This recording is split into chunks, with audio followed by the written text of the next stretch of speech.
amazing humans. Welcome back to my YouTube series. Hopefully these videos have been helping, and if you're really enjoying this, then check out the rest of the videos that I have going on. Today we are focusing on lower body stretches that you can do quickly, easily, at work, at the gym, minimal space, right? Now, just like any other situation, space, tolerance, your body is going to dictate whether or not this is appropriate for you. So please only ever do these things to tolerance. If something feels weird, please quit. And if you have any additional questions, feel free to make comments on the video and or message me. So I hope that these reach you and will help you feel more mobile during your workday. Now, one of the things that most people deal with during their workday is, some low back tightness and quad tightness, right?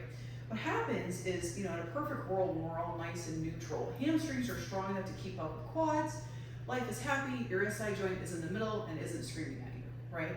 But as we sit at work, right, and we're constantly here, this is putting a lot of pressure on hip flexors, a lot of pressure back here, telling glutes to kind of shut off, if you will. And then quads end up becoming very tight.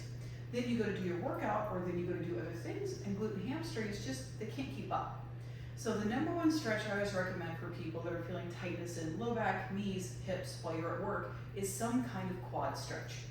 Now the easiest one for me today would be to hold on to some surface if you need to, wall, desk, whatever, to reach back, grab your ankle, and then to gently squeeze your glute to bring everything back to neutral, right? So when I'm doing this, I'm not like excessively arching my back, I'm not like hunched forward, I'm squeezing the glute and just gently pulling back to where the front of my quad is in line with my hips.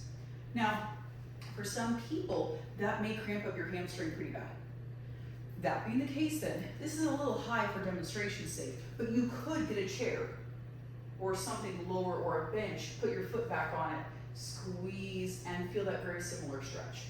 Now, a nice addition to this would also be to come up and over and to bring the stretch into the side of the hip. You could even do a little bit of rotation with this, right? Same thing if I'm standing. Now, in this case, it'd be a little harder to do that hold, right? But you could reach across. Could be the same thing. That's why I generally don't recommend those reaches unless you've got your foot cropped.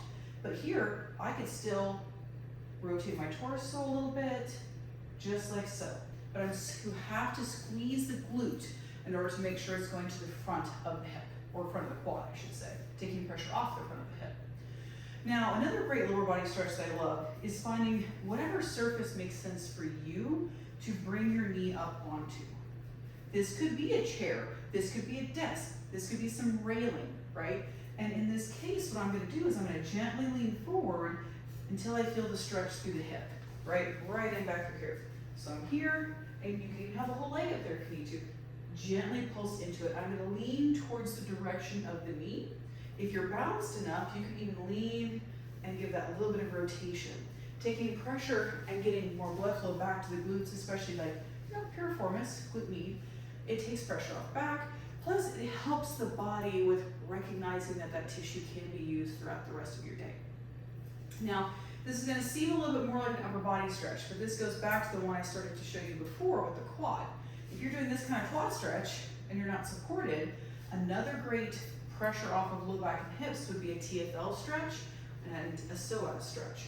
So if I'm here, I'm going to come over, outside leg goes over, arm comes up, I'm going to come over and I'm going to gently push my hip out. Slowly taking deep breaths into the side. Now if I lean back and look towards the ceiling more, that's more psoas.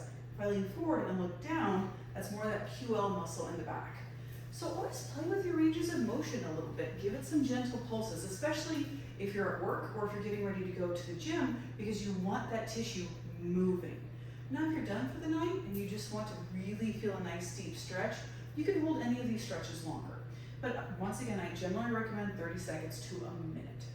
Now that was for that part. If we also look at hip tightness that runs through the front, we've done that plane of motion. You can also do this one where you're slowly dipping in. This is going to get more of the TFL specifically in the outside of the hip. And nice deep breaths into it. Notice my shoulders aren't collapsing, right? I'm nice and tall, dipping in. I like to breathe in. And then exhale, crunch my core to come out of it. Any of these stretches, go very slow at first. especially after my initial back injury, that one would spasm me.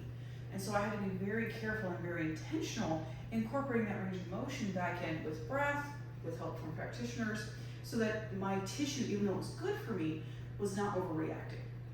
Hopefully this finds you, helps you, and if you know anybody else who may be struggling with what you're struggling with, feel free to send them this video. Always share the love and the knowledge.